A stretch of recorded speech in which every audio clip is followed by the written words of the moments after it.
Well, hello everybody. Happy Hey guys, Wednesday. happy Wednesday. Hump day. Maybe.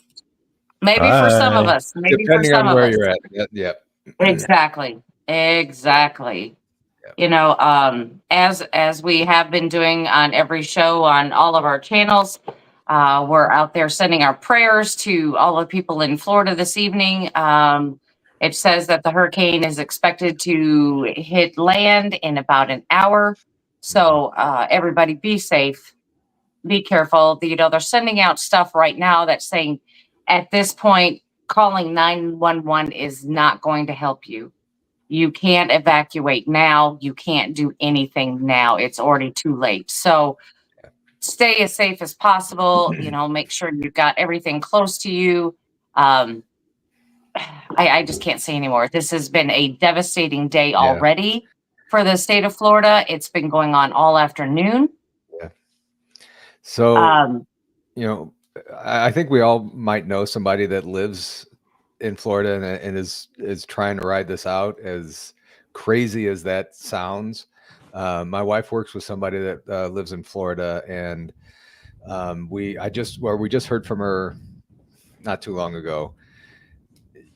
You guys get a weird sound going through your headphones? It's gone. That was weird. 3 minutes. 307. It was around 3 minutes because it was a while. Anyway, She said that they're starting to get the tornadoes and stuff coming through now, and this was about an hour ago. So I mean, it really hasn't. I guess it's starting to hit now. The owner of the company that I work for lives in Naples, and they're starting to get some really big waves coming through there. So the surge has started. Yeah. I mean, in fact, she even said, felt like an idiot. She said, the waves are on the beach already there. And I kind of looked at her and I'm like, aren't they supposed to be on the beach? So, they're a little bit farther up on the beach than that's what normally she meant. But are. she said the waves are on the beach. Aren't they supposed to so be normally what we would lay on to sunbathe, it's now probably underwater. Just to let you all know that one of my favorite YouTube shows to watch for weather and severe weather and things like that is Ryan Hall, y'all. And he's been on since I guess noon today. He was on all day yesterday. He is covering all of this, and he is spot on. He gets you right down to, okay, storm is passing this store, kitty corner to this store. And I mean, he gets right down deep into where it's going. So if you need like any information, that is a place that I would go first and foremost if you can't, unfortunately get it on your news channel. I've noticed that a lot of the news channels you see on TV, you're not getting all of it. You're not seeing what he's seeing. So if you want information, just, tune into that after the show and take a look at any time because he's really good. All right. And certainly prayers to all the first responders and the people who are trying to restore power after this hurricane goes through. I mean, they have to be there. So, prayers to all them and all of our medical personnel in these hospitals that have to stay at the hospitals during this hurricane, because they're talking about that it is going to remain a hurricane. Thank you, Amy. We appreciate you. They're talking about this hurricane staying a hurricane even as it goes to the East Coast. So it's not going to go down to a tropical depression. They're going to say it's going to remain a hurricane all the way through the state. I realize that Florida's a thin state, but still that's not normal either. Usually when it hits land, it kind of dissipates and goes down to a tropical storm or depression. It's not happening this time. No. And they said they haven't seen anything like this in 100 years. And to make this all worse, there's 2 more hurricanes brewing heading their way. So. Yep. Yes. Yeah. So on to tonight's story. This was not, I didn't associate the two. It just kind of popped into me. It's something that I had read. And then I'm like, okay, I'm going to dig into this a little bit deeper. But it's just ironic how it chooses to, we do this today. But we're going to be talking about the serial killer, Gerard John Schaefer. Now, he was the first serial killer in the state of Florida that was convicted. I'm going to tell this story, the whole thing, as delicately as I can. But this man was insane. He was definitely insane. He was nuts. I just can't say anything else about how this man was like super crazy. That's a picture of him. Yeah. That's him. That's a picture of him. That's him. And I think that was on his trial date. I believe so. I think that was him during his trial. Now. Oh, and we'll tie it in with the paranormals. You know, we're getting somewhere with this. Paranormal, I promise. But this isn't a true crime show. We're still a paranormal show. Yeah, absolutely. But again, like a lot of other things, even when we did the Amityville story, it became true crime. It was true crime, and it just turned. Oh wait! Sorry. Nope, you didn't see that. Don't worry, it was so quick that nobody saw it. No one saw it. This is not the meeting you're looking for. I was trying to read it. I'm like, what happened there? We'll get to that. He was the first serial killer in Florida, but he was only convicted of 2 murders. Let's just say that, murders. He was only convicted of 2 murders. Now, he was born like in 1946 in Wisconsin, and he was the oldest of 3. Now, after a while, his parents, his father and his mother and the kids, they moved to Atlanta. When they had moved to Atlanta, there became a definite difference in how the father treated the children. Now, they had a daughter of the 3, and the daughter was treated as a princess. She, they doted on her. They did everything for her. But he, being the oldest and a boy, he was treated badly. I'm just going to say it that way. He was just treated badly.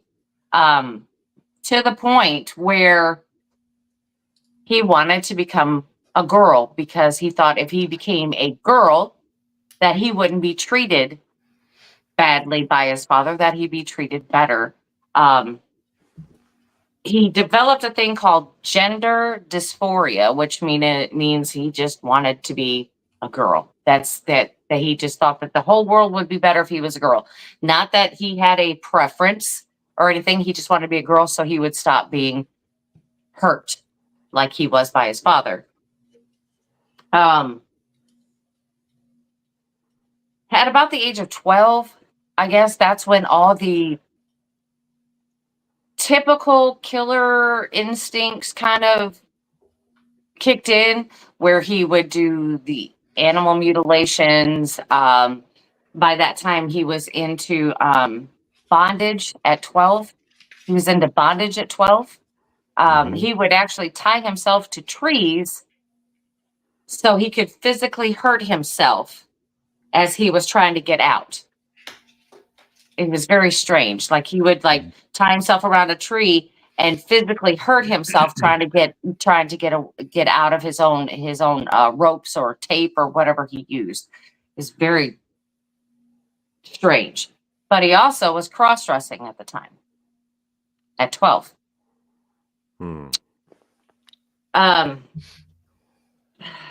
So they moved to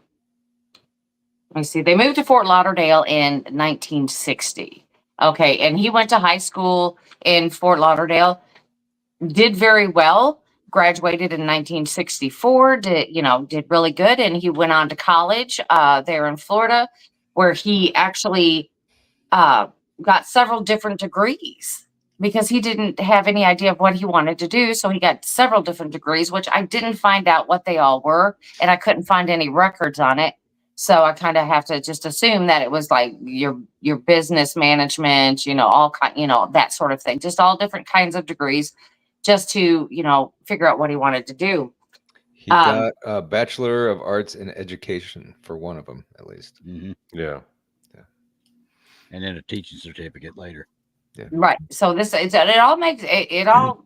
all very weird, because you're going to find out what he ended up doing was totally different than any degree that he'd earned.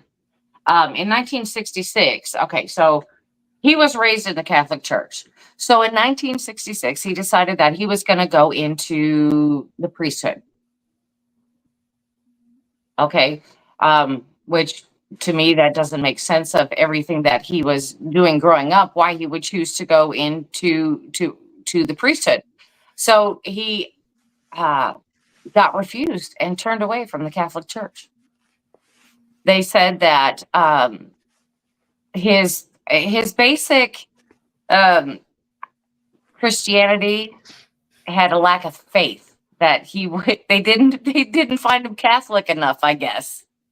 I'm not quite sure, but they turned him away from the Catholic Church. So he decided that he wasn't going to do that. So after all that was done, he renounced the Catholic religion and just decided, I'm just not going to be Catholic anymore because these people are crazy. He just renounced the whole Catholic, the religion. He then, like Randy said, he went on to get a teaching degree and decided to be a teacher. But that only lasted like just a couple months, because when he started teaching, he was teaching his own agenda in school, which was not their curriculum. He was going into politics and other things that he shouldn't have been going into and teaching these kids what they're not supposed to be learning. So he lost his job at being a teacher. So in 1968, he ended up marrying a woman named Martha Fogg, was her name, Martha, 1968. Well, guess what? 2 years later, that didn't last. Why? Because she filed for divorce and said that he was cruel to her. Now, it didn't say anything about, hurting her or anything like that. It just said that he was cruel to her, but there was no elaboration on what that cruelty was. Yeah. Again, I didn't look deep enough to find, any court documents with that. So, I mean, right there, we're seeing that he was having certain tendencies towards women at this point. In 1971, he met Teresa Dean and then got married the second time. Now, I never found out if they stayed married or they got a divorce later. I don't know about that. I'm not finding any records of that either, because the story goes, really super weird after this. Yeah. Okay, so 1971 or 72, he decided, okay, I'm going to become a police officer. That's what he wanted to do. He wanted to be a police officer. So he was turned down several different times by different departments, and they said, no. Because you got to have some type of background in this, or they're seeing something in his background that's saying no. You know what I mean?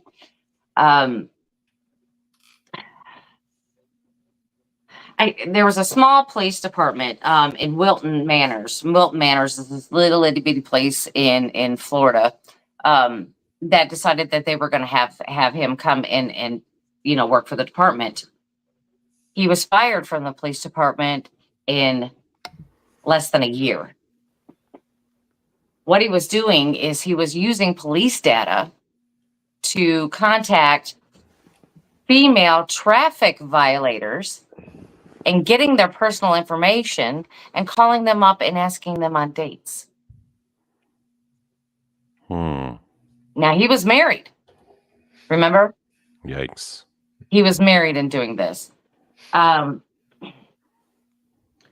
So he went on to a county sheriff's department a little bit farther on.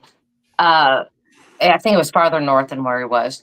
But he got fired from that job in less than a month. Now, this is where it gets crazy. Now, he was on patrol.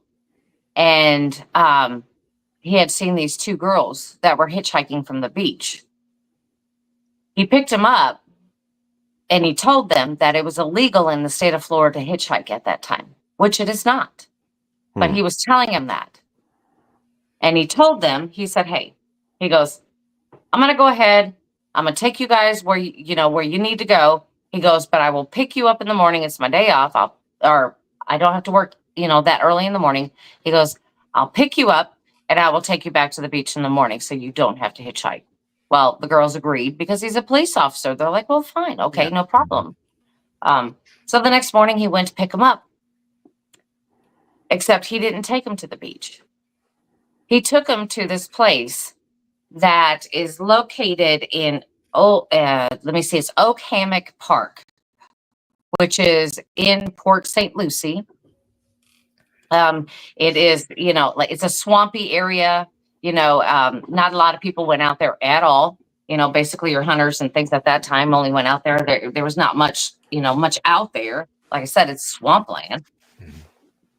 And then when he took them out there, before they got out of the car, he pointed a gun at them and said that, hey, you guys try to run or scream or anything. He goes, he basically said that he was going to turn them into, let's just say, street workers. Let's just call it that.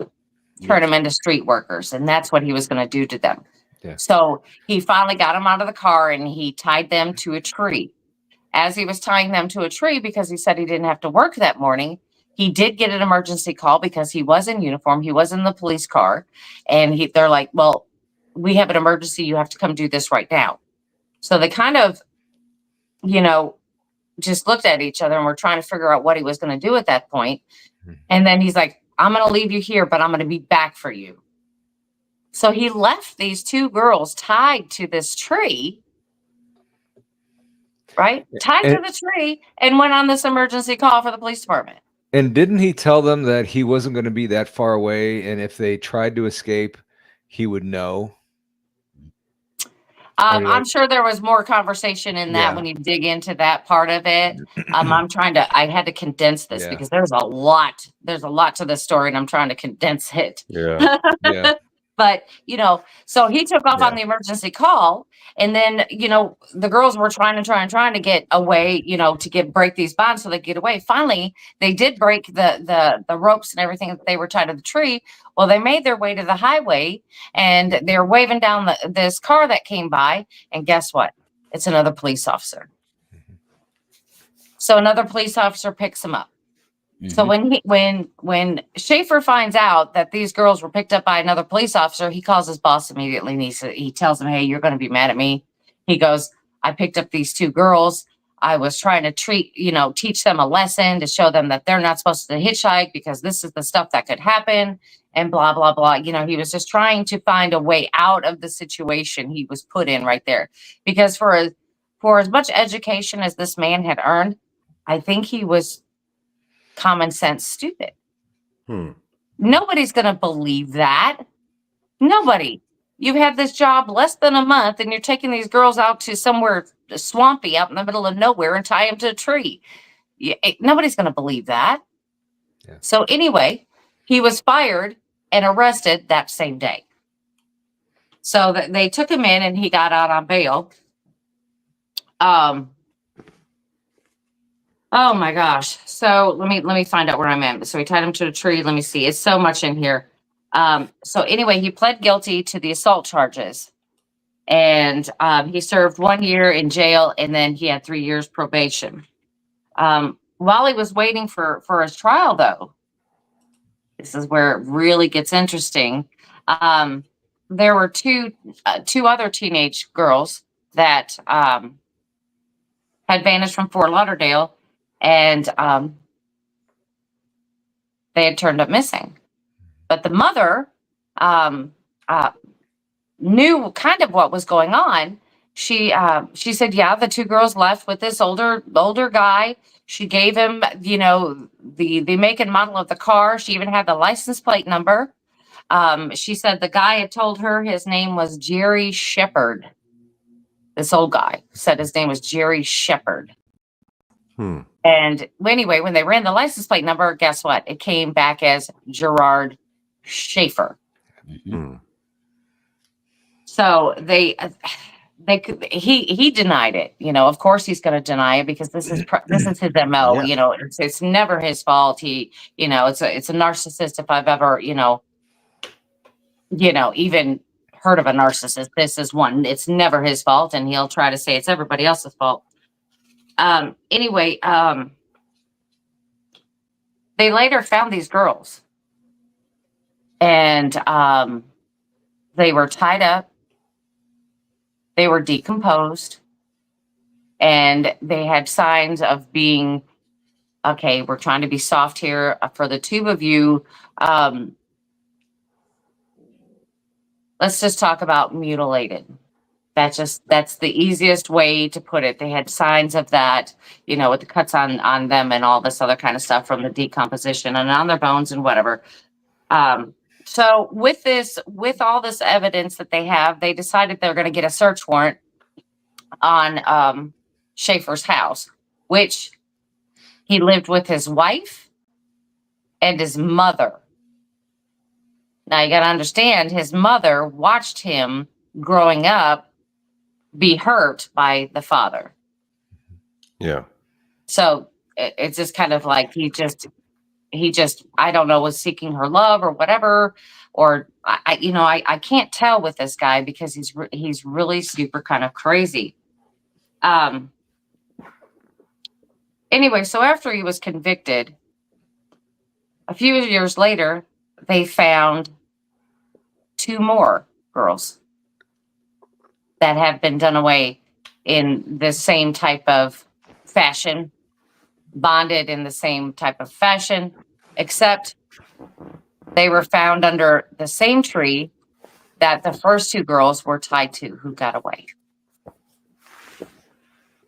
These girls were found buried at the foot of the tree, and the only way that they found them was that their bones were starting to protrude from the ground where the dirt and stuff had to wear away with time and erosion. Yikes. So they were protruding from the ground. So they found them. This is not really a good thing. But the only thing is they could not find a cause of death because of decomposition. They couldn't find that what way that they were unalived. You know what I mean? Mm-hmm. They couldn't determine what had happened. So he was never convicted on those. Mm. And this was in the early 70s, correct? Yes. 72, 73 time frame, right? Yeah. 72 on this. Well, actually, it started earlier than that. It started earlier than that. So I'm sure that the technology to figure that stuff out wasn't around like it is today. Yeah. So, No. And they still have, a lot of the stuff that they found from his house. They found IDs of other missing women that were reported missing, but he had their IDs. He had jewelry belonging to several different women. And let's just say that the count for him is about 30 at this time. It's at 30, but they could not convict him of any that have been found due to the fact is there was no way to determine how they had passed away. Even when everything pointed to him, all the evidence pointed to him, but they can't say that he actually unalived them. So he's, and I have to say this, that I think one of his youngest victims was 8 years old. Wow. Jeez. And he would pick his victims between very, very young, like 8 years old, all the way up until their 20s, their low 20s. That's where he would basically choose his victims. And it's usually the ones that are, just out playing or hitchhiking or, just playing along with their friends or whatever, that he would choose them. The easy pickings is what I call it. Easy pickings, I have no idea. So anyway, he ended up going to prison for the 2 that he was convicted of, the 2 murders he was convicted of, but he actually was done away with in prison by another inmate. Mm-hmm. Now, evidently Schaefer turned into an informant, but the other inmates didn't know. But then again, the correctional officers were finding out information about the inmates that they shouldn't have ever known unless somebody close to them was telling them. Yeah, Right. still Yeah, so he was ratting them out for sure. So that happened in 1995. So everything else that is found, and even with current DNA tests and things like that, there's no use in doing it because he's already gone. You know what I mean? Yeah. So they were talking about this tree that he had used so much. Now, I'm going to tell you this with his victims is that he would tie them to the tree, he would hang them to the tree, and he would let them go or pass away there.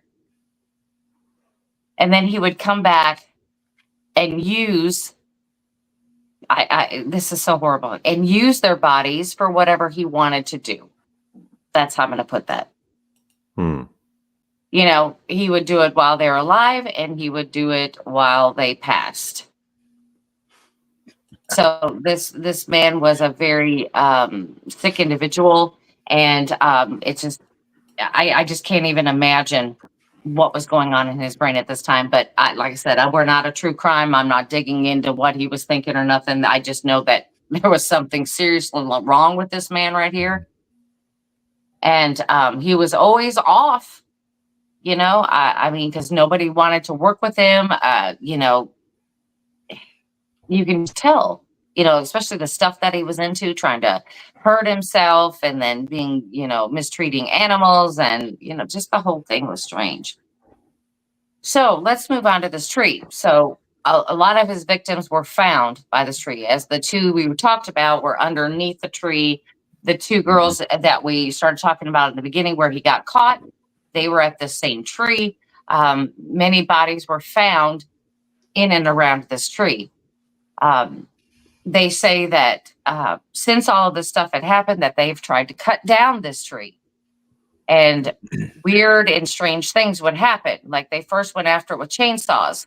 Well, every time they took after it with the chainsaw would stop working. They'd start it up, start to cut it, and it stopped working. Every time. They're you know, they never got to actually get into it with the saw. Wow. So then they went after it, you know, with a two-handed saw where like one person's on one side and one's on the other. I think they call that a cross saw, like a cross saw. So that is new. That's so wait, so he used the whole tree the whole time, and this tree is refusing to budge. It's not getting chopped down. Hang on, we're not finished. You got to listen to this. So they took after it with a two-person cross saw, right? Yep.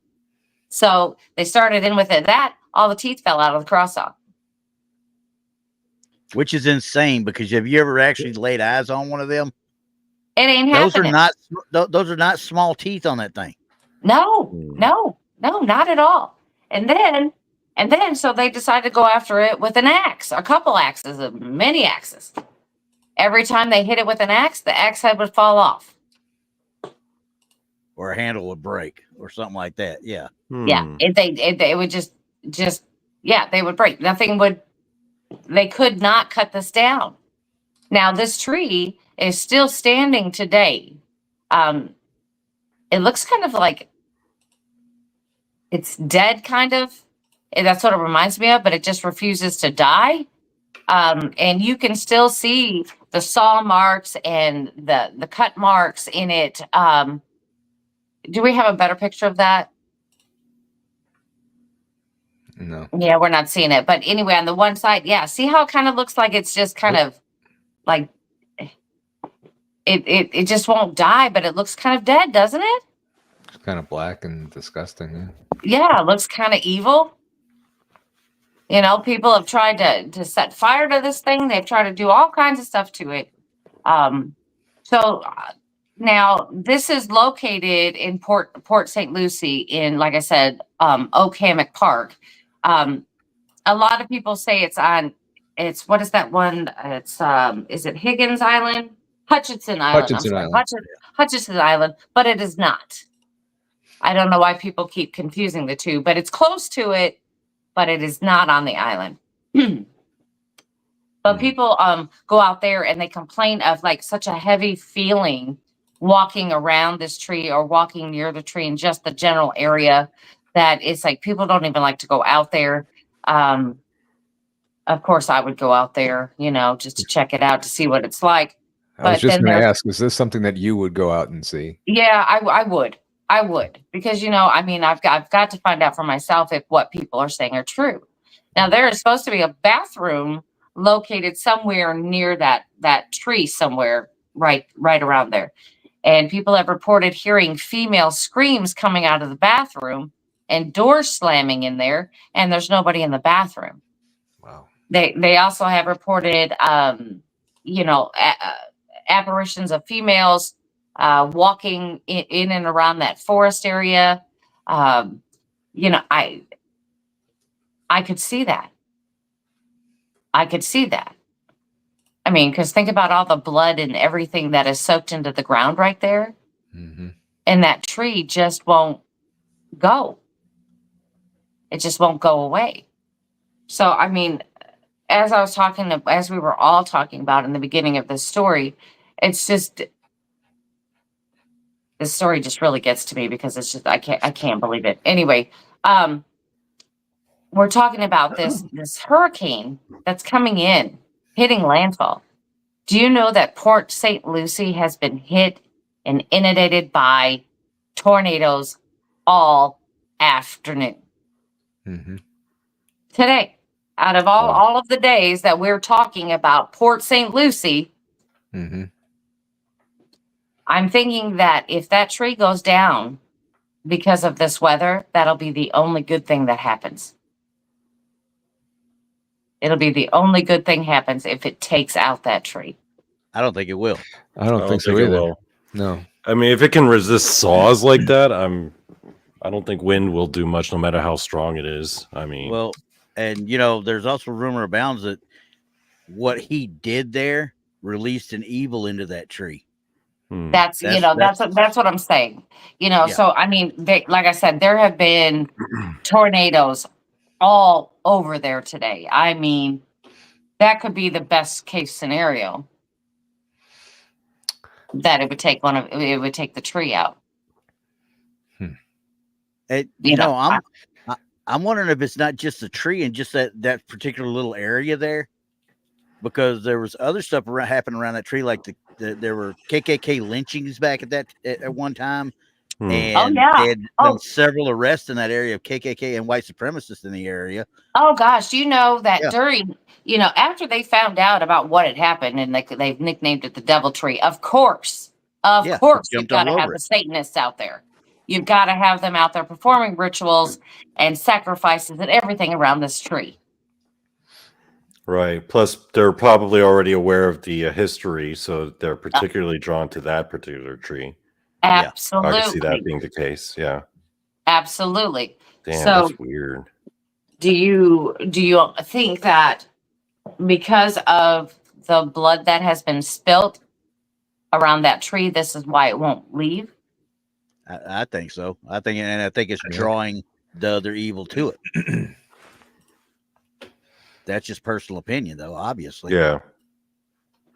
Wait, people have actually tried burning it and didn't even work? Yeah.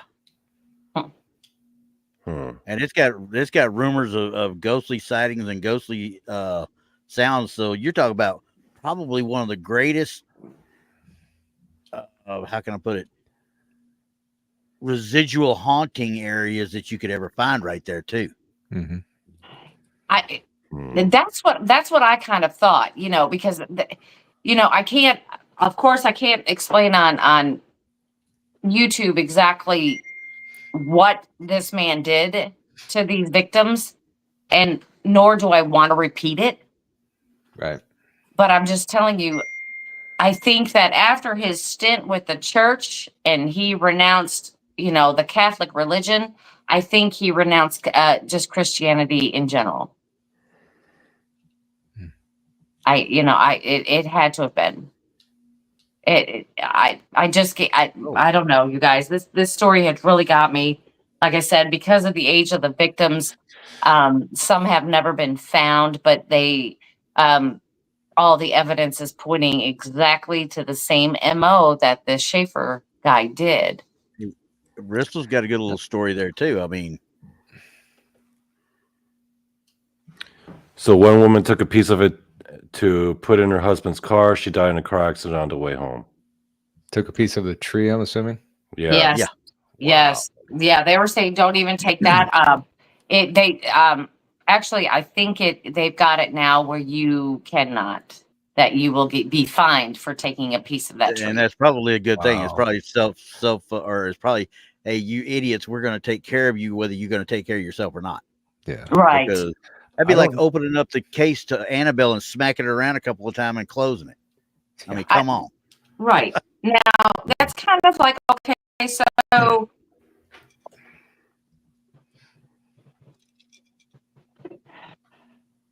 okay. It's kind of like if you go to a place that had a demonic haunting, okay, and say it was in the backyard, you had a demonic haunting. Would you pick up a rock and take it home from that Oh, backyard? hell no. No way.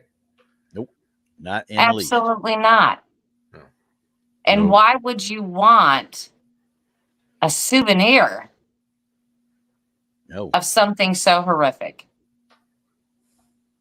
I don't get people sometimes. I mean, Well, maybe like, devil worshippers and stuff would want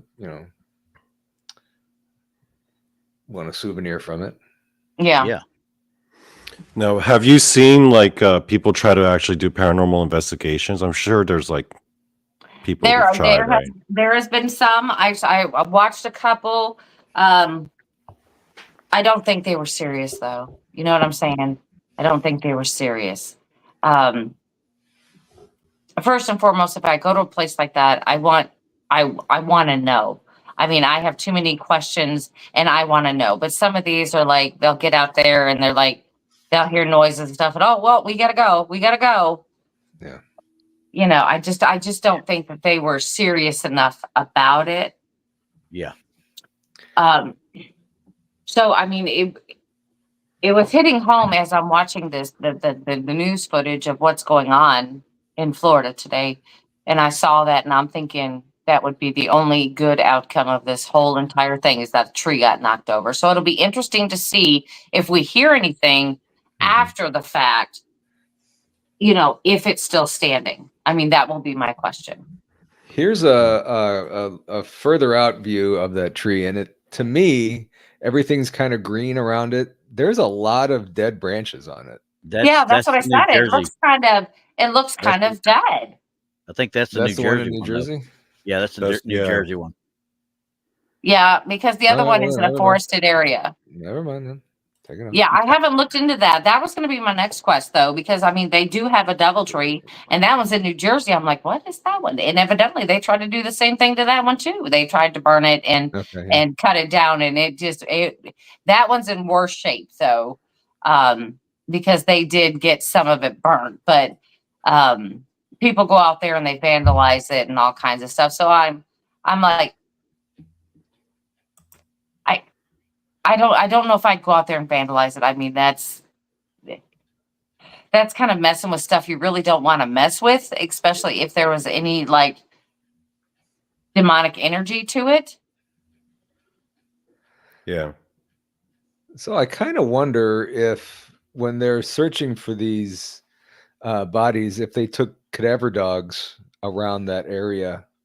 I mean, I know some of them were found I'm there. sure they tried. Yeah. They had to have tried.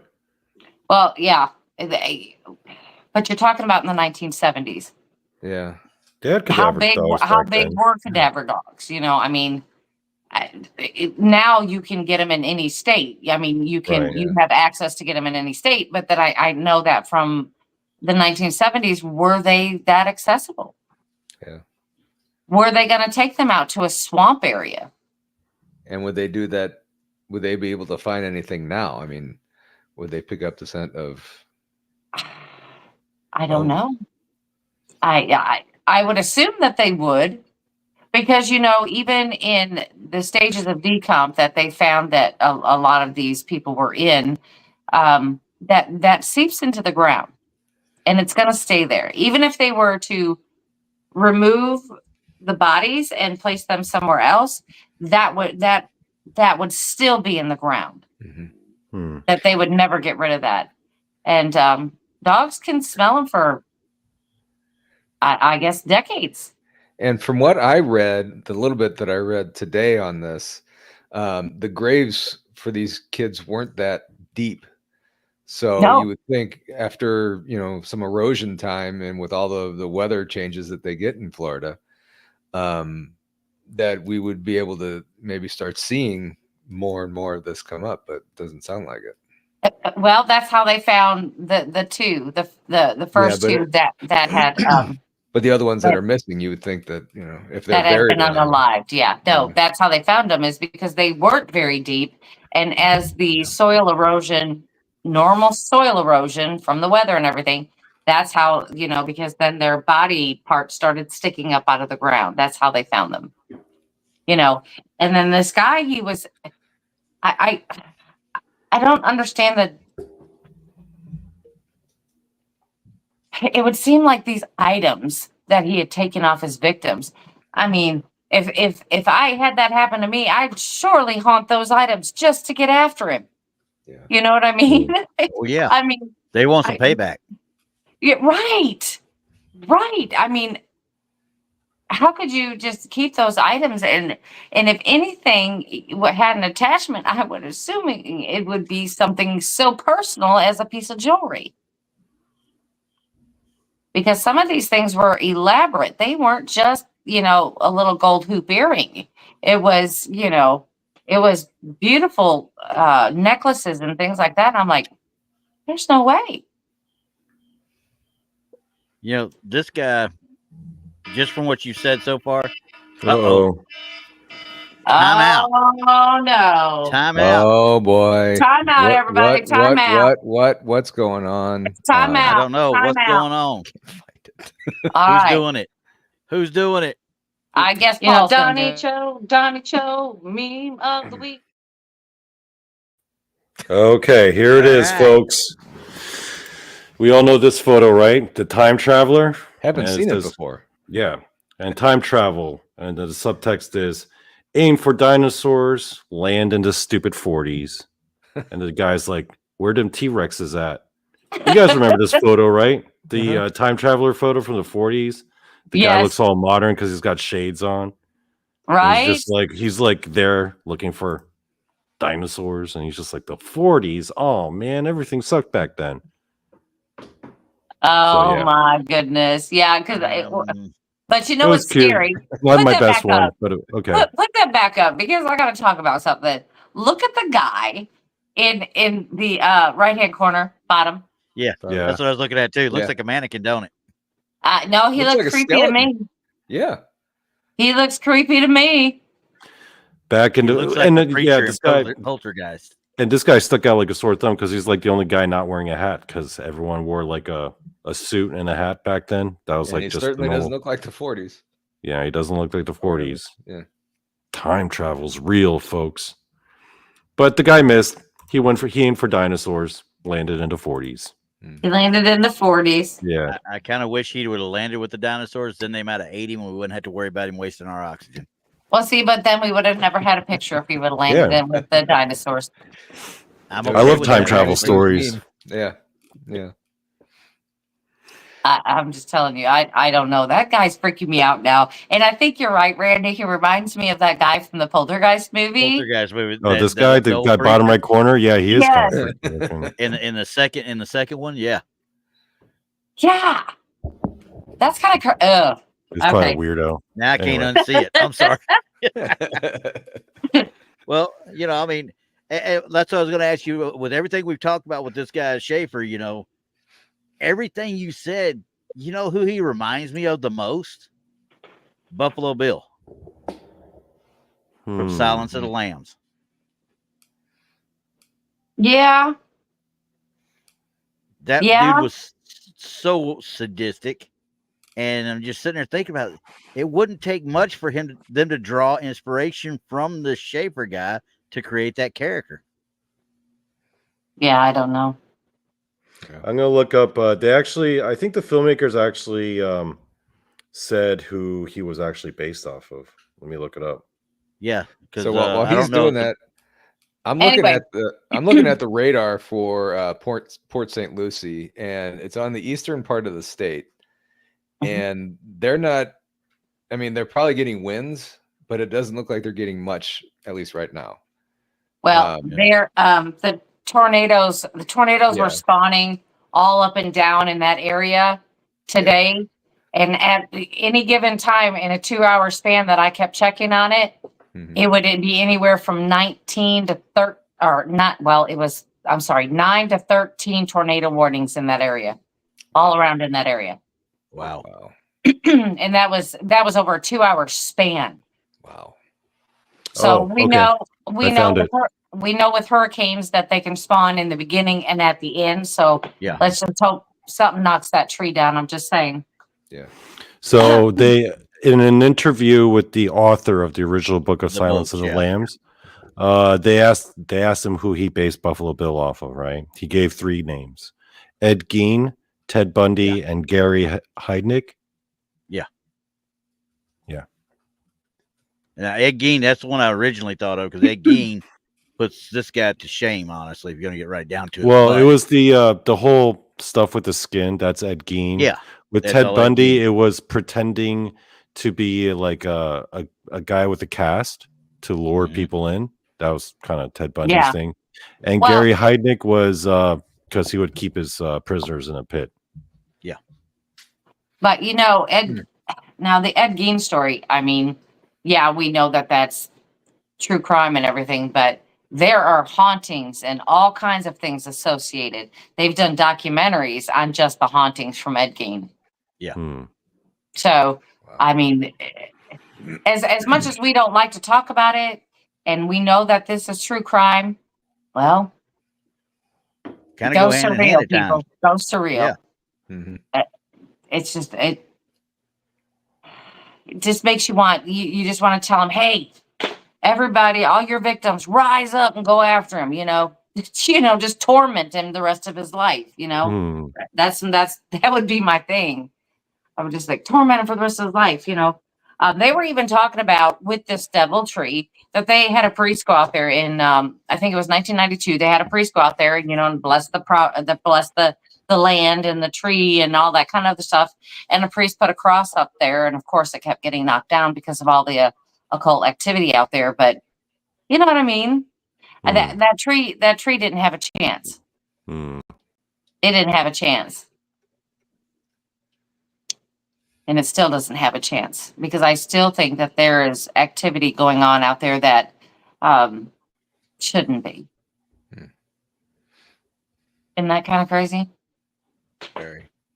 Yeah. That's, oh, man. And you I kind of know wonder. that story is just if that tree does get knocked down, if they will be able to. Well, if it's in a forest, they're not going to cut it up and drag it away. They're going to leave it there, right? Well, but it's part with of a that park, though. Yeah. Yeah.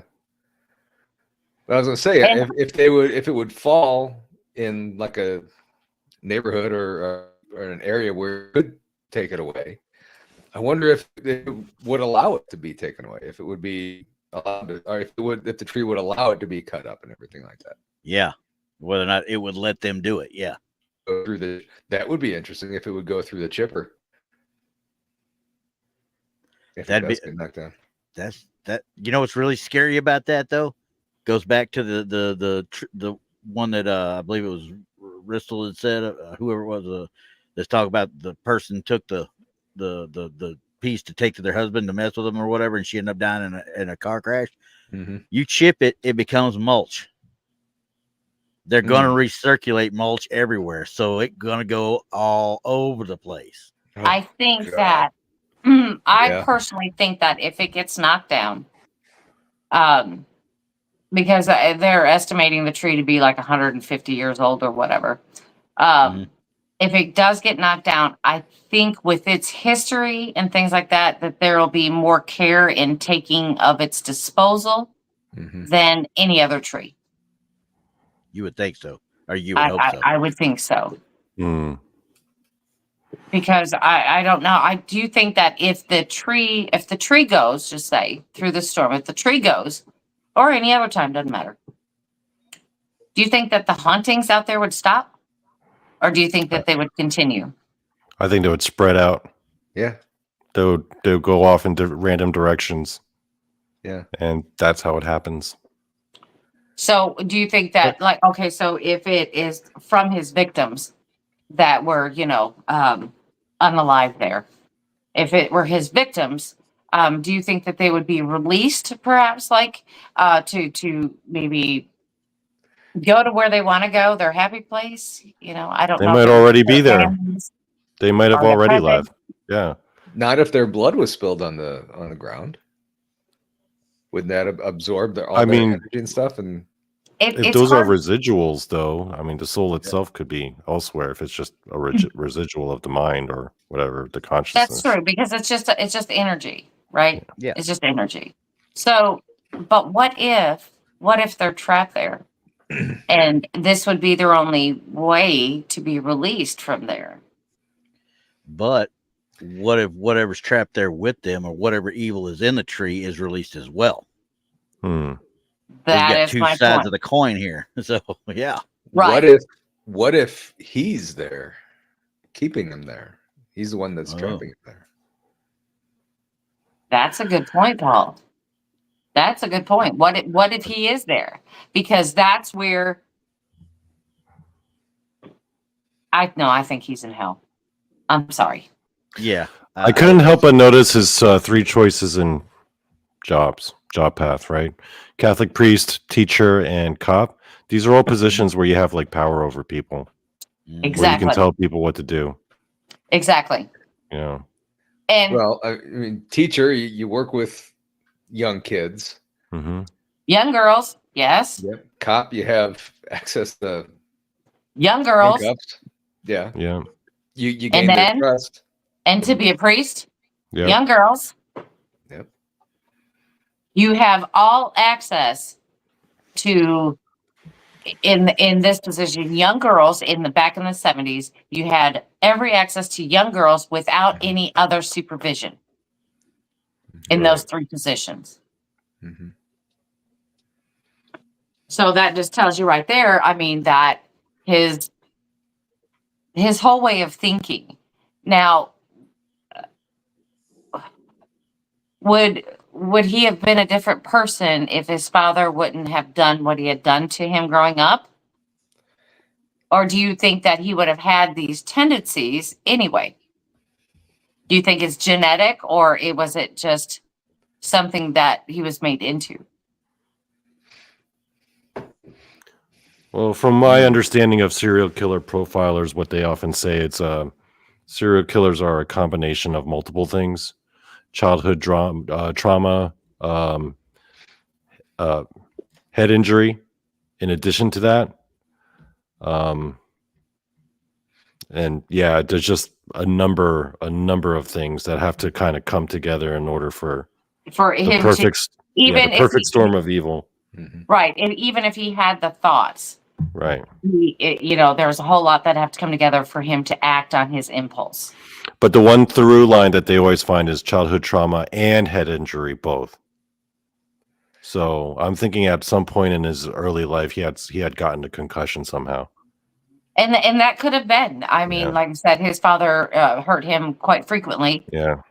So I mean, it could have happened like that, but they never documented it because they weren't. I mean, that was the 1970s. Yeah. I mean, my mother told me, "Get up, shake it off." You know what I mean? Yeah. They're like, "Get up, shake it off. You'll be all right. Walk it off." Another thing you Right. kind of wonder that if he was accepted into the priesthood, would he have turned out like this, or would he have atoned for all this, his past life, and Probably not. I was just Probably getting ready not, to say, because we've had, we've heard about all of the bad stuff, The scandals over the years. Yeah. scandals. Yeah. There you go. Thank you. Of people in the priesthood. I mean, could have this been, he just swept it under the rug so nobody could see it? you know, Yeah. and hid behind his, I don't want to call it authority, but it is kind of. Yeah. He used it to shield himself. Yeah. Right. Right. Well, I mean, and that, we were talking about his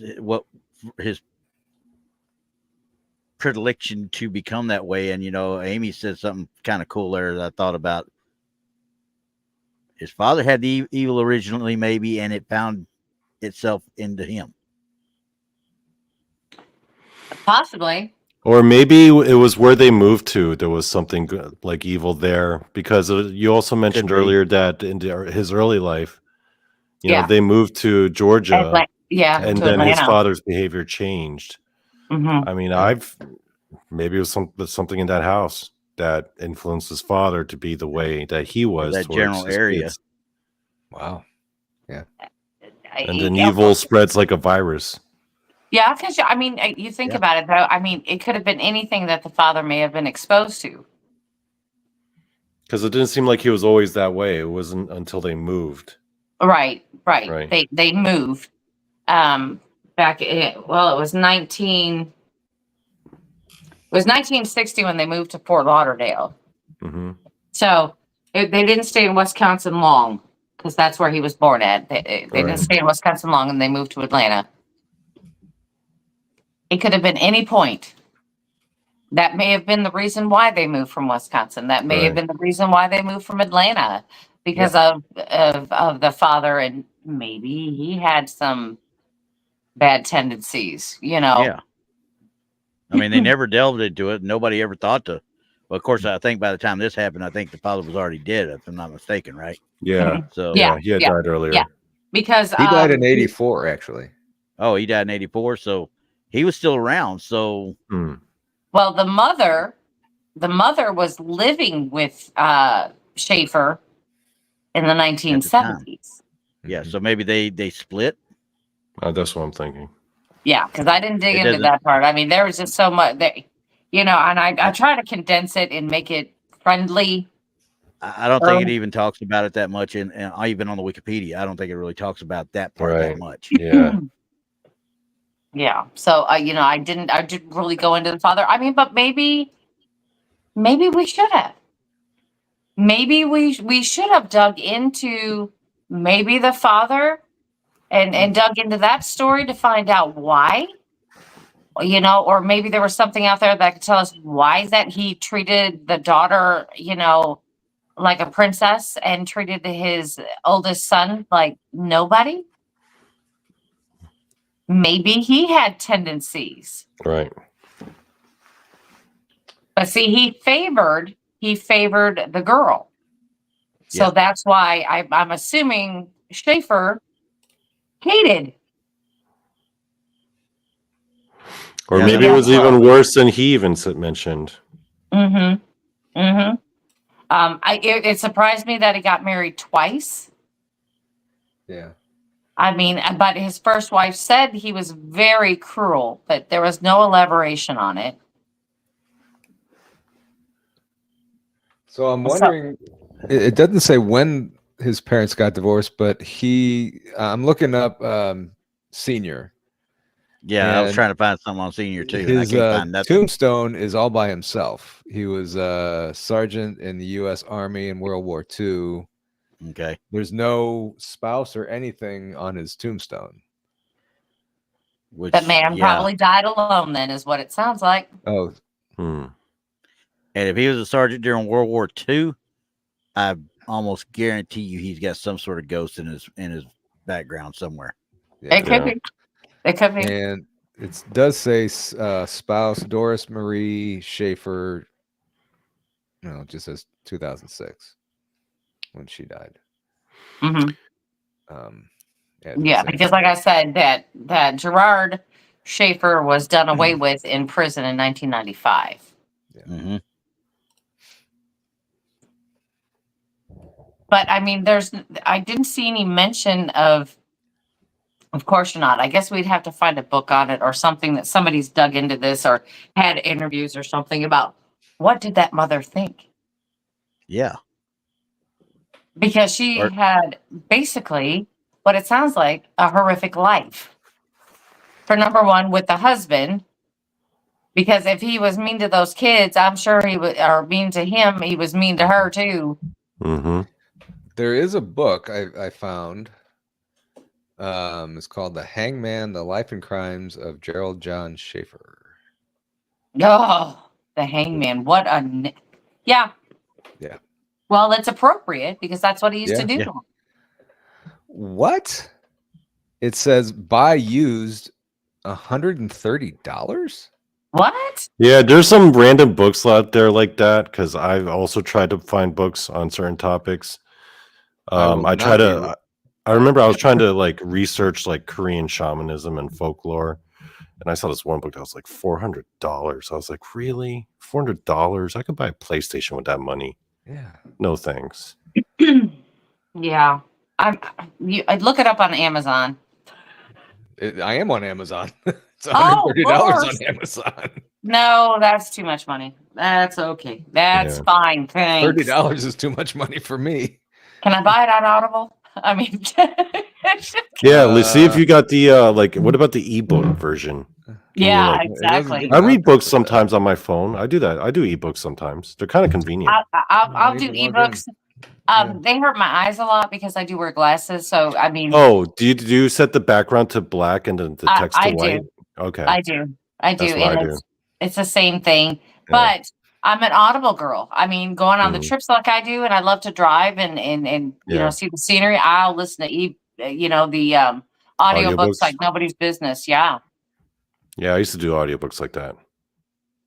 I'm But I looking it don't up know. on my I mean- library app and I don't see it either. Yeah. I mean, what's getting me about this story is, yeah, would there be hauntings? I absolutely believe it.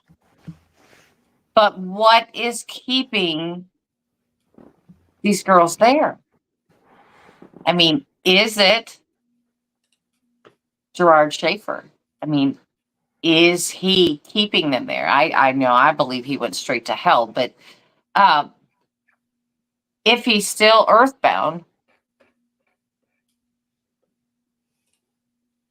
I mean, because you got to remember that this tree out there, the devil tree, it did stand a chance after he got done with it. I Mhm. mean, because like I said, he would actually hang the bodies from it, Good catch, by the way. and just all kinds of stuff. Mhm. And there, and then if you add in the Satanist rituals and sacrifices, that's just going to make it worse. Now, if I'm not mistaken, I'll have to go back and read this, but I do believe that the Warrens were out there. Oh, wow. If I'm not mistaken, I believe this is the place. I have to go back and look at that. But they said that this place has demonic essence. So I don't know. I mean, they've got to be using it as an altar. So Oh, man. apparently there in the early 1990s, there was an exorcism performed there. Mm-hmm. Yep. Oh. That was the one I was talking about in 95 where the priest came. Okay, yeah. And then they put up the cross, and of course it was knocked down. Of course the Satanists are not going to have that cross sitting there, not on their altar. No. So they're going to knock it down. Did you say where it's located in Hammock Park? It's Park. Oak Hammock. Yeah, Oak Hammock Park. Yeah. It's near the Hutchinson Yeah. Island. Sorry, Island, Hutchinson Island. Yeah, it's near there. But I mean, people say, "Oh yeah, it's in Hutchinson Island." No, it's not. It's close, but it's not there. I mean, it's all swampy. But yeah, I don't know, guys. I don't know what to think about this. I mean, do you think there's hauntings in the bathrooms? And why would they be in the bathrooms? Negative knowledge. Maybe something went down in there. How far is it from the tree? Or how far are they? It didn't say. It said it was close. It didn't say. Okay. But I mean, do you think it's because like when there's hikers and things out there, or people in general, that they're going to use that and they're gonna be in there with that energy, and that's where they're receiving energy? I mean, it could be anything, right? It Right. could be people attracted to the place. It could be something happened with him and the girls in there. Mhm. No way to know, really. There's right? there's no. I don't think the bathrooms were there. I think that came later. Well, it's in the general vicinity. I'm guessing people went in there and started doing like playing around with Ouija boards and stuff. Yeah, they opened something up they didn't Yeah. want to open. Yeah. Well, that's possible. I mean, that is possible. I mean, because we all know that some people misuse things at times and or don't really know what they're doing, or they just want to create chaos. Yeah. I mean, Yeah. I call them living demons because they just want to create chaos. Hey, I do not. Oh, sorry. I don't know, guys. I'm really confused about it, and I'm. This is a story that's going to haunt me for a while. Oh, we because- got a surprise guest. Oh boy. Oh, there he is. You're coming in at What the end of in the the- show there, Tex. hell is going on? Hi, You coming Tex. in at the end of the show? Well, I thought I was coming in at the beginning of a show. No, we Oh, start at 7. 7. Yeah, but what the? Oh, wait a We minute. still got Wrong some damn- time though. Tex, would you like to share your thoughts on the subject of tonight's show? Sure. What If is you it? watched any of it, Yeah, but they ain't watched none of it. What are you talking Oh, you don't watch our show, Tex? Oh man. You probably just Got woke up. up. Oh man. Yeah. All right. He's Does barely anybody want to awake. fill Tex in on what we've been talking about? No. This is my Halloween early costume, morning Tex. show. What the hell y'all talking about? We're Do talking what? about Halloween costumes, Tex. What? No, we were talking about what's his name? That was this morning. I was fixing to Gerard. say because I've got a few from this morning we can talk about. Oh. No, but the subject of tonight's show was the haunting of that Florida Devil Tree. That was the site of the killings done by Gerard John Schaefer, Mhm. Florida's first serial killer, who was, pretty bad. he's Yeah, pretty that guy bad. was pretty bad. I don't know. I think Tex, Was you there a might need to good put him. You probably need to put him in your infamous mind show Yeah. Yeah. and dig definitely. into Yeah, he- what this man was really thinking. Hmm. Schaefer was, yeah. He how do you put this? Delicately. Remember, it's got to be delicate. Delicate. Yeah.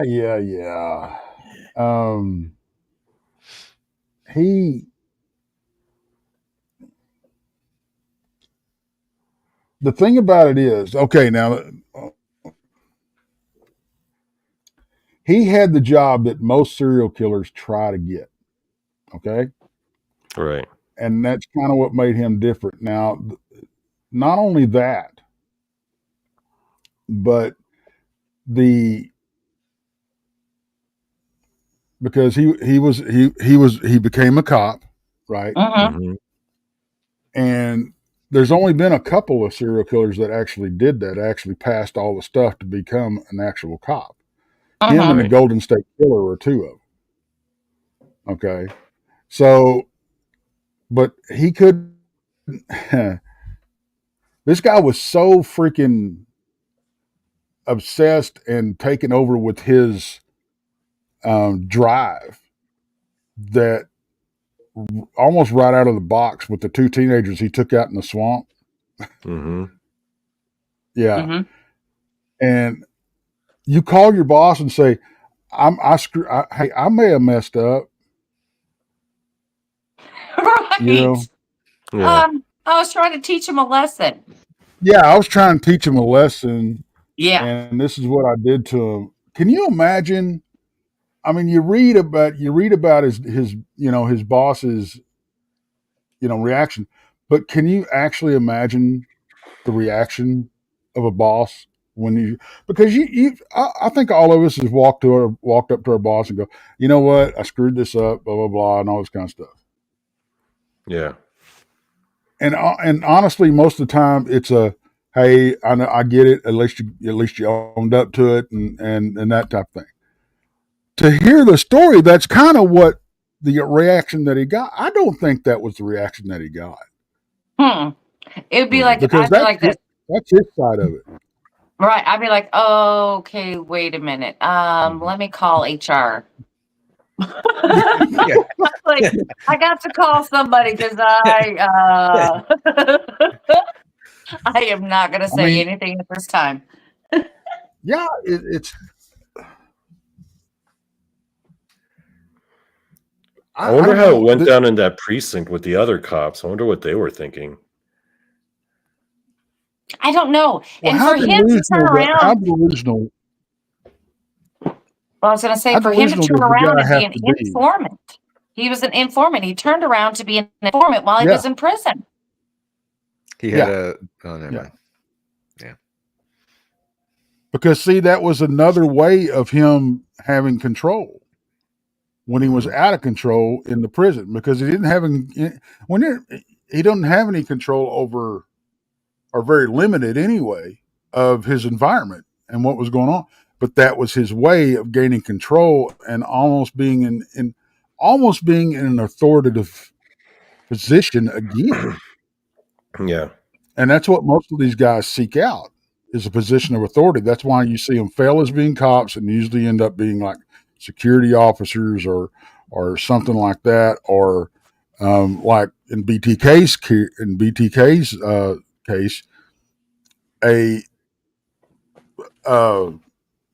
what do you call it? The guy that walks around and measures the grass. Code enforcement. Code enforcement for the city. But that's what he actually did. There's reports of him getting out and taking a ruler and measuring people's grass. And that was his way of asserting control. Right. And that's what most of these guys crave. Okay, so talking about the BTK, so that demonic case that Krista had worked on that involved the BTK the killer's last victim who survived. Right. Do you think that it actually was the killer himself haunting that woman? Like, did he come after her? I mean, well, the energy is what I'm trying to say, created or manifested energy to come after that woman. Because there's something demonic following that person. You know what I mean? I think that man is so jacked up that he's probably got so many evil entities jumping in and out of him that it wouldn't be surprising to me. Okay. And, right. And because this woman had survived it, I'm wondering if that's why the demonic entity was going after her, because it didn't finish what it started out to do. Well, and it may not have been strong enough to actually finish the job. But the thing about BTK, he was so sadistic that just torturing her over and over and over again would be enough to satisfy. That's the kind of stuff. Yeah. Okay. So that energy is very, very, could have been very, very, some of that dark energy jumping off him right into her life. Yeah. I didn't mean to come in on hijack the show. I was just coming on and say hi because I was bored. Well, that's all right. It's going to drag me right back to the story we were talking about. So the two girls that he had tied to the tree, which got him in trouble in the first place. Mm-hmm.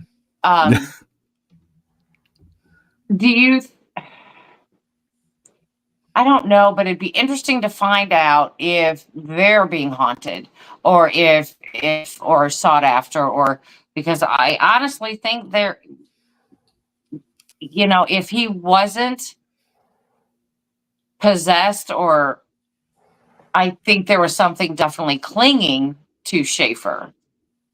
definitely Right. something clinging to them, because you know that that those kind of people, they just, I don't know, welcome these bad entities in.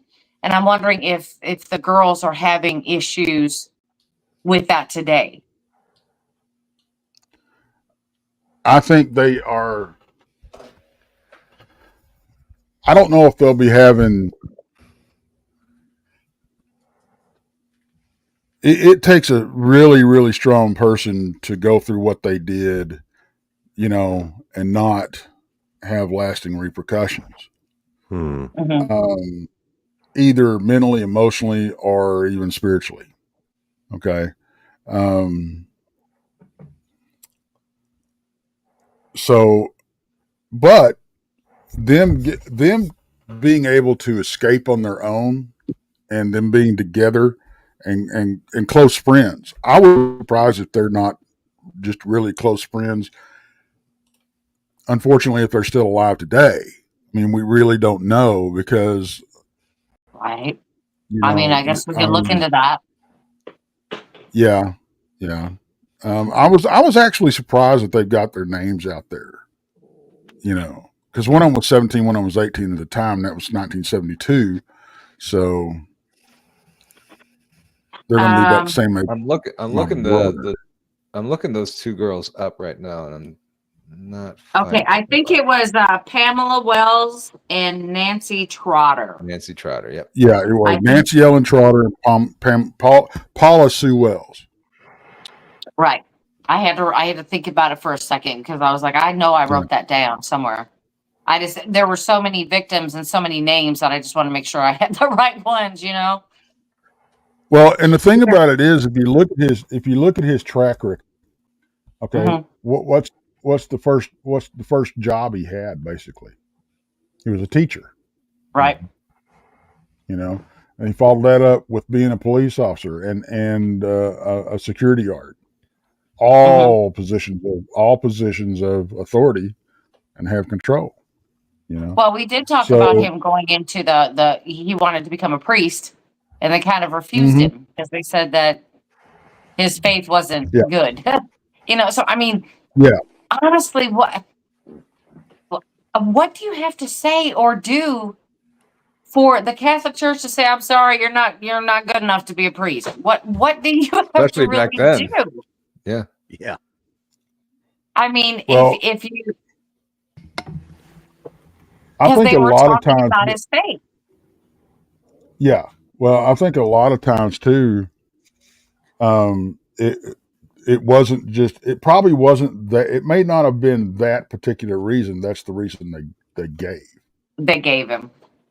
They probably said there's something not right with you. Yeah, they're probably like, yeah, that ain't, yeah. I mean, God hasn't told me that yet, but I can feel it. There's something not right with you. Because I mean, if you look at what the things he did before that. Yeah. Yeah. Well, the whole gender dysphoria thing really throws me. I mean, that, in the whole cross-dressing and all that, because he wanted to be a woman so he wouldn't be beaten anymore. I'm sorry, I didn't mean to say that. To be hurt anymore. He wanted to do that so he would be loved by his father and not hurt anymore. If he was a girl, he thought that would happen. Right.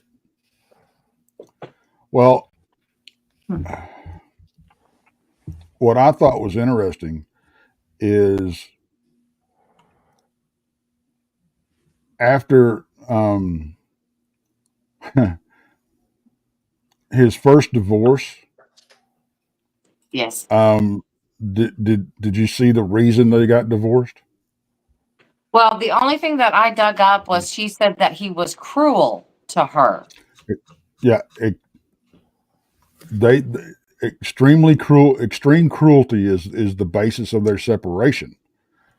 In 1970. Well, and right after that, he got into a brief relationship with a disabled woman, a physically disabled woman. But it was brief. That was brief. But like I said, he married Martha. That he met at a mental health clinic. Right, because he married Martha. So, That's the one that he got the divorce from. Then he married Teresa. Yeah. And she divorced him in 73. Well, I didn't. Well, that's because when all that stuff went down. Yeah. All the stuff was going down. Yeah. Yeah. And I did find the gravesite of the senior too. I found his gravestone. Oh, did you? He did divorce Doris, and he was married to another one named Elena when he died. When did he divorce Doris? It didn't say when. All it said was that. See, everything is so vague. Everything is so vague. I had to go to find a grave to find that. So that's what I mean. This story, there's a lot of missing pieces to this puzzle because you're not finding out anything about, other people. Because we talk about how our parents treat us and all that kind of stuff, and that would possibly make us that way, or have those type of tendencies. But then again, as Donny was stating, that it's like a whole bunch of things that have to come together to make you act on these impulses. It's not just one thing; it's a whole bunch of things. Well, and even during his teenage years, his adolescence and high school, he had these fantasies of he sounds a lot like BTK's, a lot, because he would actually tie himself up he'd go out in the woods and tie himself up, and so he could, get off. Well, and hurt himself. He wanted to hurt himself. Basically. Yeah, and BTK did. Yeah, BTK did the same. It was the same. Autoerotic asphyxia is what they call it, and it's the same thing that supposedly got John Carradine. Or David, I think it was John Carradine. David Carradine. Yeah. But he was going out in the woods and doing this to himself. Yeah. I mean, so was BTK. He would take pictures of himself. Yeah. It just, ew. Ew. I just can't imagine. Well, and it's like the high school, when in high school, the one, one of his classmates says, I can't remember him being friends with any of the guys. That he was always an outsider and that type of thing. And she says, as a matter of fact, the only thing she remembers is that she had to tuck her skirt under her legs because he would practically stand on his head and look up a girl's skirt. So these things were started very, very young with him, which is not unusual. So yeah, it just when we talk about these killers, like we've talked about other things, true crime, right. You have to ask yourself, is there a little bit of demonic possession involved in this stuff? Because these things are just not. I don't know. These crimes are so heinous that you can't understand how come somebody could actually do something like that. And we all know that some don't know right from wrong, or think that it's totally normal. We get it, but I always think there's a touch of something else. There's just a touch of something else in there. Oh, I think so. And I mean, we've even talked about that, with the women that kill their children and stuff, that term that I don't know if I coined it or not, but I use it a lot. I'd never heard of acute possession, where these entities will jump in and have their fun and then jump out, and that's where you get, well, I didn't feel like myself. I don't remember what I did, that kind of thing, and or just being in complete remorse after the fact. But then I think because so many of these people that end up doing all this really bad stuff have such rough childhoods, according to them, and that most of it starts with a domineering woman or a lack of a father figure, that type of thing. Now, not everybody that goes through this, in their life become a serial killer. But I think it's going back to the spiritual aspect of it. I think it's very, very possible that in these younger years,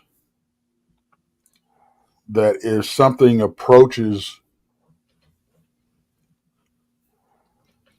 them in the spiritual aspect of things and offers relief or whatever, that it leaves them open to that, very open to it. Yeah. Because it's like we say, all that takes hope, at a weak moment to get their foot in the door. It's like there's like a crack in their shell and it just seeps in. Right, You know what I mean? Yeah. Yeah. And with the women, it's usually a post-mortem thing. Not post-mortem. Don't say that because because Schaefer liked people in post-mortem. I'm just saying. Yeah. Just saying. Yeah. Which that takes a, and Big Bird has a good point. Yeah, Big Bird has a good point. What about past lives? If you believe in that kind of stuff, Right. Which I know so little about it. You know what I mean? I mean, I see about past life regression and things like that, and it would be interesting to. I guess I'm twisted a little bit, but it'd be interesting to find out, to do a past life regression on a serial killer to find out if what they experienced in a past life, and maybe some victims that survived, or maybe see if they were connected in a past life. If you can get. Well, maybe they don't have any past lives because they have no souls. And that's the idea of a serial killer, or someone who was born accidentally without a soul. Mind and body are there, but soul's not there. Yeah. Donny, I think you could be correct. I mean, because you would literally have to have no soul to do like what these people have done, like this Gerard Schaefer. You would have to have literally no soul. Yeah, it'd be like a birth defect. You're born without a very vital or important thing. Right. Yeah. Right. I would think so. Donny, I think that you just nailed that. I think you did. And maybe if a psychic or somebody tried to do a past life regression or past life reading, they'd be like, I'm drawing a blank. Maybe. And I don't know if I would want to be a psychic or a medium or whatever that even tried to read a serial killer. Because by doing that seems like a very thin line to walk. Because to do that, you kind of have to open yourself up. And I don't know if I'd want to do that and crawl into a serial killer's head like that, or each spirit like that. Well, I mean, the serial killer would be so good at concealing those thoughts and those things inside that, do you not think that they could fool just about anybody? Yeah. They can walk through most of them can walk through a lie detector with not a problem. Look at Gary Ridgway. The guy they actually picked up for the murders the first time failed the lie detector test, and they also brought Ridgway in and gave him one. He passed it. Right. What do you think, Paul? Do you think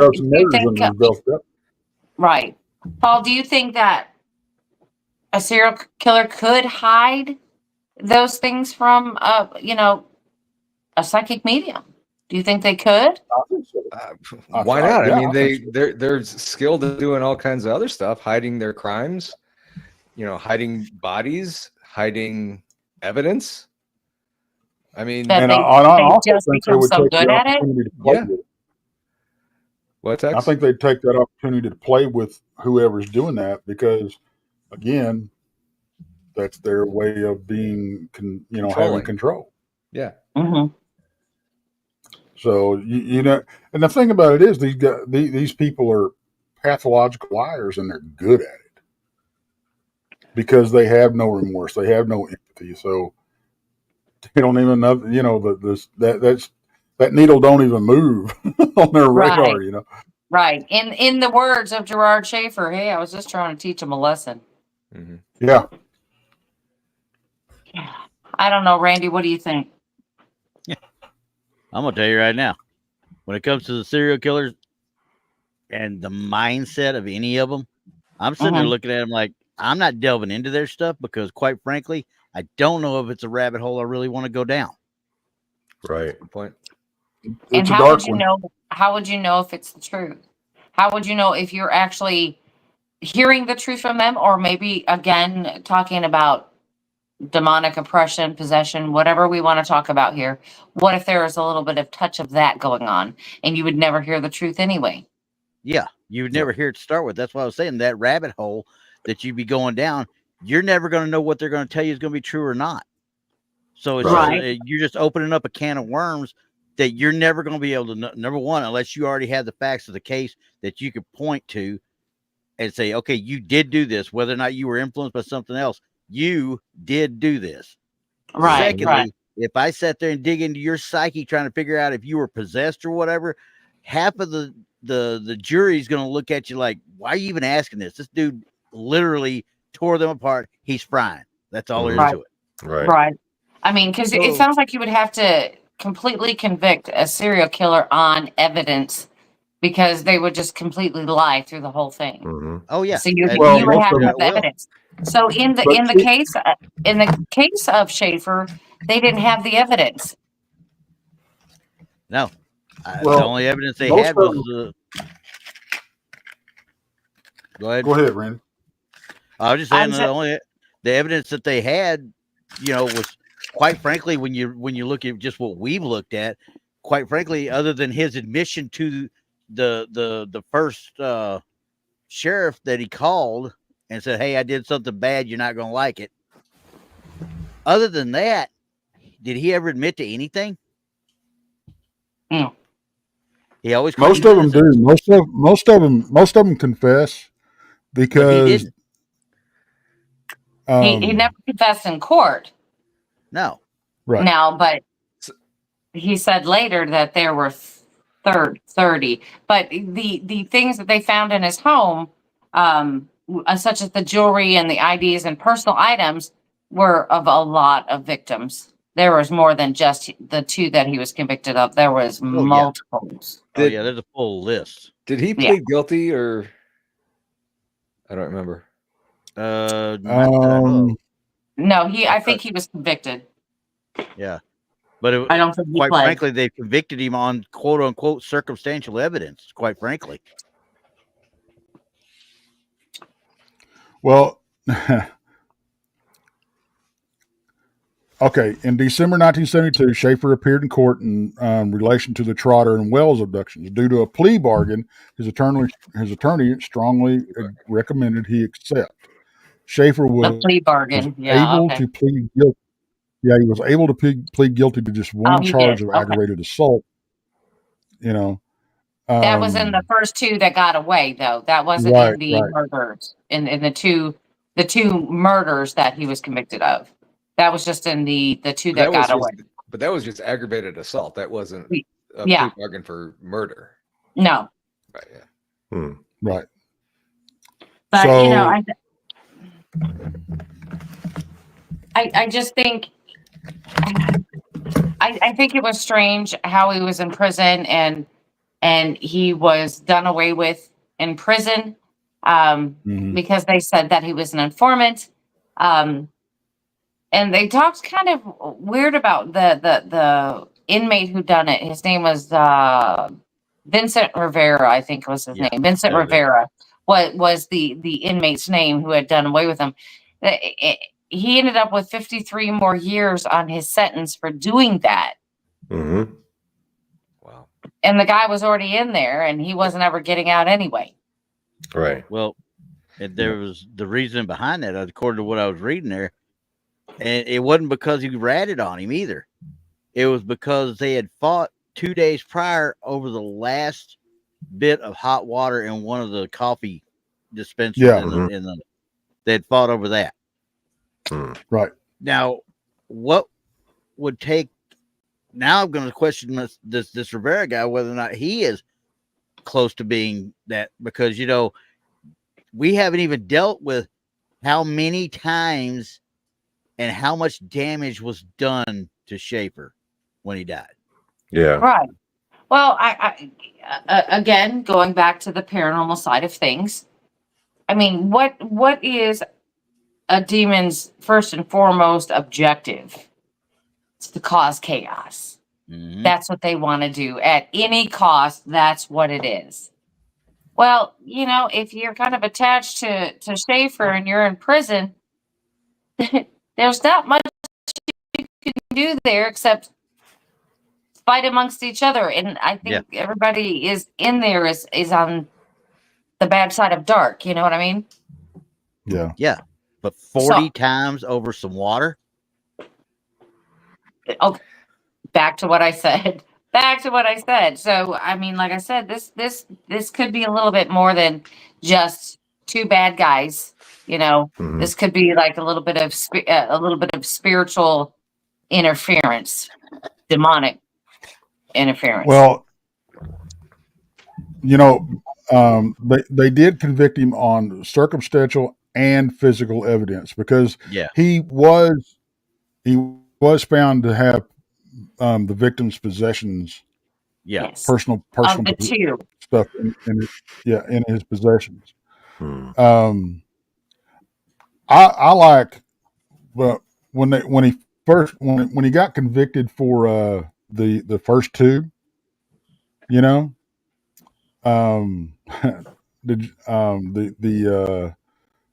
the judge in the when he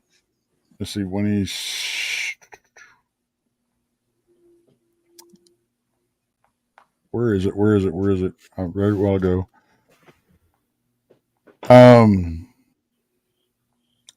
Dadgummit. I love what the judge said to him. Let me find it real quick. Dadgummit.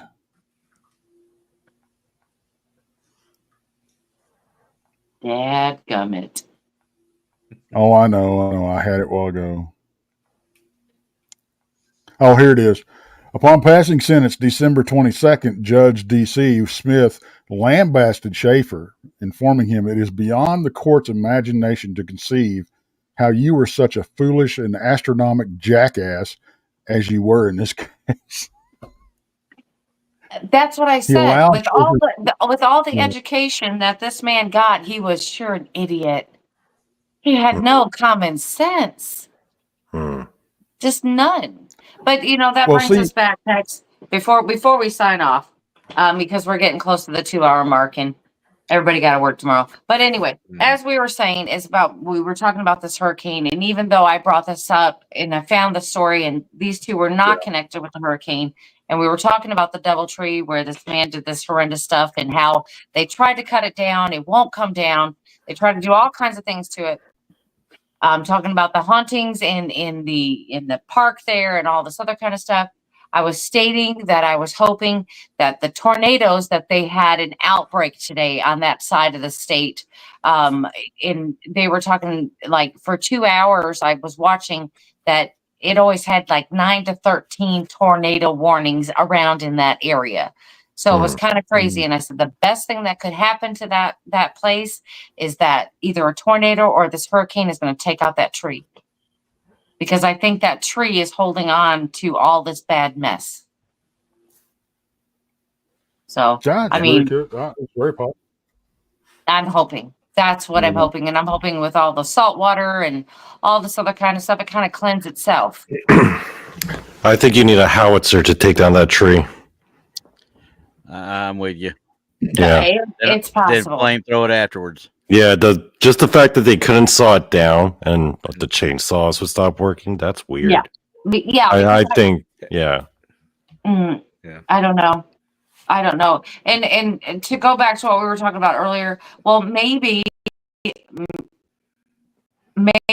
Schaefer is there. I mean, I said I was hoping he went straight to hell, but maybe he is still there because him and that tree are connected.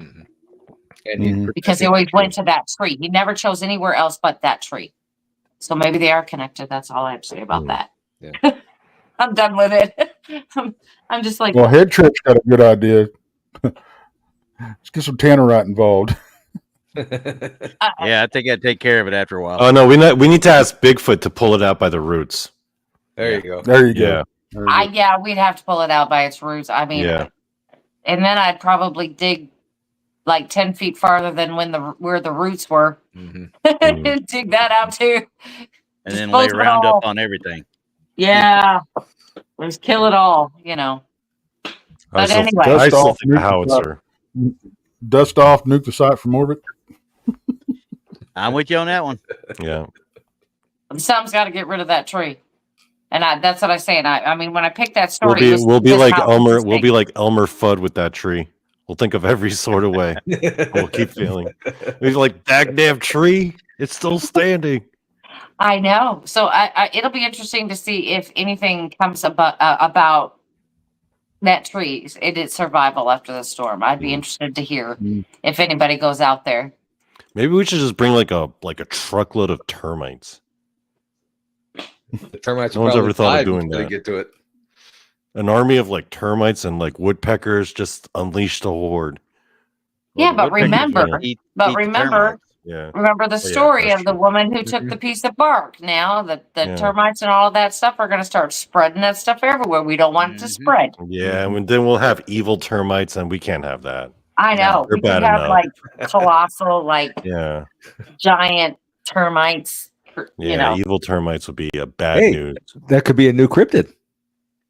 6 Oh, foot man, tall termite. they would like intentionally go after like old timey churches and like people's homes that are like really in vulnerable places and schools, and they're like, oh, there's a small daycare center. Let's destroy the building's foundation.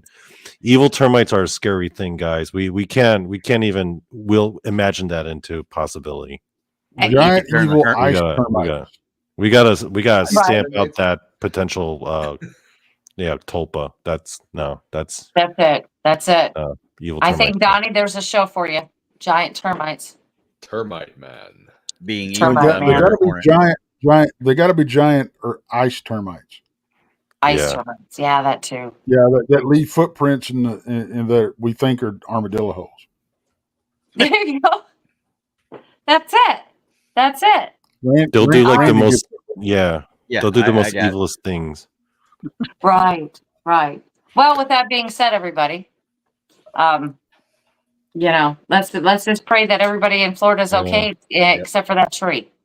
I can just envision some evil termites like chewing up the stage at like a Tom Jones concert, and then Oh, the now stage breaks now while he's you're standing on it. overstepping And your he, just, Here we go. he takes a You're spill, overstepping your knowledge. and these evil termites, and then Randy's in the crowd like screaming at the top of his lungs at these evil termites. Let me go talk to Ristel Damn about how you you feel evil about K-pop girls being better termites. than wrestling divas. Okay, yeah, not happening. Yeah. All right, shushy. Not my Tom Jones. No. And I have to say this, Donnie, you said that just to get a rise out of him. I know Yeah. you did. You know he loves him some Tom Jones, and you had dang to right. say something. I had to say it. You dang right. Because guess what? Ain't none of these K-pop's gonna be around at 84 years either. Ha! Hey, Randy, are you going to Jefferson with us? Plan on maybe going there for a day, but that's it. Okay. I may be there that Saturday. That's gonna be it. I'll be there. It'll depend because I So Yeah. also just- got family coming in from Europe that during that next week. So His daughter's Oh. coming in. Anyway, Yep. that's not family. That's your daughter. You sound like some distant relative coming in. It's your daughter. She is, and I hope she hears me say it too. Anyway, so part of the Texas Front Porch crew will be at the Jefferson Conference in Texas. It'll be on October 18th. So if you're in or around the area, hey, you stop in and say hello.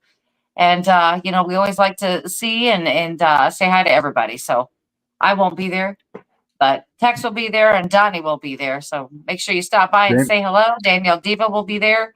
Monica Rollins will be there. Randy will be there for one day. Jason McLean will be there. Hey, there's a whole lot of people. So with that being said, who's got next week's story? What are we doing next week? I got the next one. It's going to be it's going to be a Donny Cho week. Oh, boy. It's going to be Donny Cho next week. I'm thinking next week we do. Oh, do we want to discuss it now or wait till after the show? We'll wait till after the show. Yeah, let's wait till after the show. Because, it's going to be a next week, doozy, of guys. course. It's going to be a doozy. A Donny Cho doozy. Yay. Yeah, because it's probably going to be another week of the paranormal show and tell. Yeah. You know what I mean? It's going to be a doozy. Yeah. So in other words, going The off the show rails and real tell. quick. Yeah. Probably. But we've got that to look forward next week. But don't worry, everybody. We're going to try and stay spooky because it is, of course, spooky season. And we'll just see everybody next week, Wednesdays at 7 p.m., of course. We'll see you. And don't forget, everybody else, everything is in the description of all the show times of everybody's show. There's just too many for me to remember anymore. So just go there. We'll see you. All right. Bye everybody. Bye, guys. Bye.